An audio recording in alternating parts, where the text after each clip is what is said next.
Monday ఆయుధమై Congress జెండకు దళమై భల్లున ఈ నేలకు చేరను ఒక ఉద్యమతారా సామాన్యుల పక్షం నిలిచిన ఖమ్మం చెగువేరా. గతంలో ఉమ్మడి ఆంధ్రప్రదేశ్ రాష్ట్రంలో 2002లో ఈ యొక్క సర్ కార్యక్రమం నిర్వహించడం జరిగింది. దాని తర్వాత 20 ఏళ్ళ తర్వాత 23 ఏళ్ళ తర్వాత ఈరోజు కేంద్ర ప్రభుత్వం మళ్ళీ ఈ కార్యక్రమాన్ని ప్రత్యేకంగా ఈ రాష్ట్రంలో తీసుకోవడం జరిగింది. ఈరోజు తెలంగాణ రాష్ట్రంలో ప్రధానంగా కొత్తగూడెం నియోజకవర్గంలో కూడా పొంచి ఉన్నది కాబట్టి ప్రతి ఒక్కరు కూడా అప్రమత్తం కావాల్సిన అవసరం ఉన్నది. మీ యొక్క ఓటును మరొకసారి సవరణ చేసుకోవాల్సిన బాధ్యత ప్రతి ఒక్క ఓటర్ పైన ఉన్నది.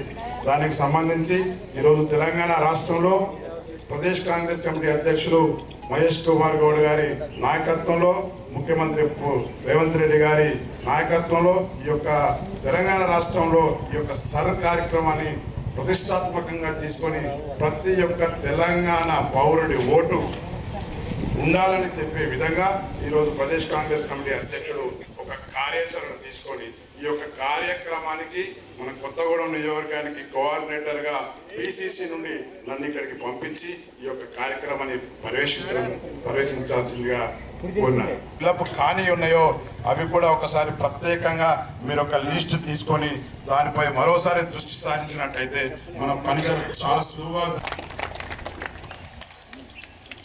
11వ డివిజన్లో 2250 మంది ఓటర్లకు ఒక 50 మంది 30 మంది మనకి వచ్చాం. ఓటు అనేది భారతదేశంలో ఉన్న మనిషి ప్రాణం లాంటిది. ఓటు హక్కు కోల్పోతే సర్వం కోల్పోయినట్టే. రైతు బీమా మోదీ, రైతు సంక్షేమం మోదీ, చిన్న పిల్లలకి వాళ్ళ పిల్లలకి ఇచ్చేటువంటి మోదీ. మీ ఓటు హక్కు పోవటంతో ఇంట్రెస్ట్ 60 ఏళ్ళ నుంచి 10 ఏళ్ల వరకు పిల్లల దగ్గర నుంచి 50 ఏళ్ల వరకు సెల్ ఫోన్ మీద ఉన్న ఇంట్రెస్ట్ ఓటు మీద ఉండట్లేదు.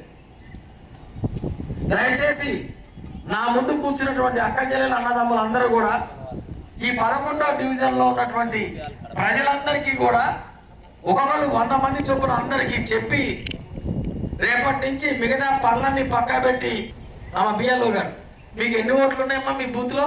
ఇటండి 1020 ఎన్ని ఎనిమిషన్ 700 వచ్చినాయి. మీ అమ్మ ఎన్ని వచ్చినాయి? వెనక్కి వచ్చినాయి అమ్మ 950. ఎన్ని వెనక్కి వచ్చినాయి? కాదమ్మా సరే ఆన్లైన్ ఒక 100 ఆగినా కానీ మీ చేతికి ఎన్ని వచ్చినాయి? 700. అయితే మిగతా ఏమైతే ఉన్నాయో కూర్చోండమ్మా, మిగతా ఏమైతే ఉన్నాయో వాటన్నిటి కోసం మీ బూతుల్లో మా కాంగ్రెస్ పార్టీ నాయకులు ఎవరైతే బిఎల్ఏలు ఉన్నారో వాళ్ళందరికీ కూడా పర్మిషన్ సహాయ కేంద్రాలు పెట్టాలి. ఓటు నమోదు సహాయ కేంద్రం పెట్టి అక్కడ ఖచ్చితంగా చదువుకున్న పిల్లల్ని ఇద్దరిని పెట్టాలి. ఆ పెట్టి ఆ బిఎల్ఓలు ఎవరైతే ఉన్నారో వాళ్ళకి సహాయ సహకారంగా ఉంటూ ఆ ఓటు ఎక్కడేదో చేయించుకోకపోతే మా పార్టీ కౌన్సిలర్ మా పరమేష్ గారు, ఆయన టౌన్ ప్రెసిడెంట్, కార్పొరేషన్ ప్రెసిడెంట్, ఆయన సిటీ ప్రెసిడెంట్, ఆయన ఈ ఒక్క ఓటు పోయినా నువ్వే బాధ్యుడు. వీళ్ళందరి ముందు నేను చెప్తున్నాను. నేను పరమేష్, మీ ఓటు రాకపోతే మీ పరమేష్ ఇంటి ముందుకెళ్ళి కూర్చోండి.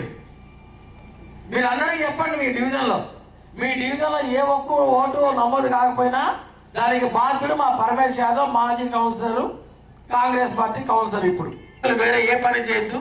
పరమేష్ గారు కావాల్సినటువంటి ఆ ఓటు నమోదు కేంద్రం అన్ని ఎక్కడ పెట్టాలో చెప్తారు. మనకి 4 బూతుల్లో మన డివిజన్లో ఉన్నటువంటి ఓట్లు ఏవైతే ఉన్నాయో అవన్నీ నమోదు చేయించే బాధ్యత మాత్రం పరమేష్ గారిది, మీది అని చెప్పి నేను ఈ సభాముఖంగా మీకు తెలియజేస్తూ ఓటర్ మాసేలందరికీ కూడా పేరు పేరు నమస్కారాలు తెలియజేసుకుంటూ మరి ఇప్పటి వరకు కూడా పెద్దలు చెప్పిన విషయాలు మరి ఆలోచించారు. మీరు ఓటు ఉంటేనే మనము బతికి ఉన్నట్టు, ఈ దేశ పౌరుడిగా ఉన్నట్టు. ఓటు హక్కు కోల్పోతే మనం ఈ దేశ పౌరసత్వాన్ని కోల్పోయినట్టు. మనకి ఎలాంటి రావాల్సినట్టు ప్రభుత్వం నుంచి వచ్చే లబ్ధి ఏది చేయకూడదు. అలాగే మన పిల్లల భవిష్యత్తులో రేపు ఎక్కడ స్కూల్లో చేర్పించాలన్నా, ఏదైనా వారిని ఉద్యోగాలకు పోవాలన్నా కూడా మనకు ఓటు లేదంటే వాళ్ళు కూడా ఈ దేశ పౌరుల కింద రారు. మరి దయచేసి అందరూ కూడా మీరు ఓటు నమోదు చేసుకుంటూ, మీరే కాదు మీ పక్కన ఉన్న వాళ్ళకు కూడా ఈ యొక్క విషయాలను తెలియజేస్తూ ఖచ్చితంగా ఓటు నమోదు చేసుకుంటూ చేయాలని చెప్పి ఎదురుగా ఎంతటి వాడున్నా గచ్చున వణుకుతారో కాంగ్రెస్ జెండా బలగంవో భగభగ మండే బానుడివో ప్రజాపాలన ప్రగతినిచ్చనై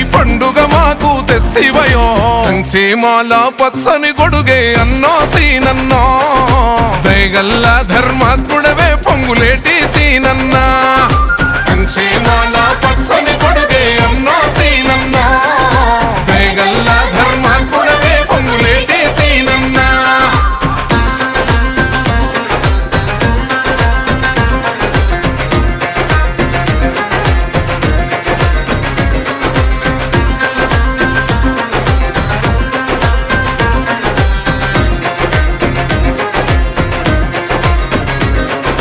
క్రమశిక్షణకు రూపం వై కాంగ్రెసు జెండా సైన్యం వై సామాన్యుడులా బయలుదేరిన సమూహమే అన్నా తెలంగాణ ఈ రాష్ట్రం పెట్టాల్సిందే అంటే పెట్టినా మన ఇబ్బంది పెడితే అనుకోకండి మన జనాలకి ఇప్పుడే చెప్పిన నా 10ంటికి అందరికి టగటగా అందరికి గ్యాదర్ చేయడం జరిగింది సార్. మా దగ్గర 2 బూతులు ఉన్నాయి సార్, 172, 174.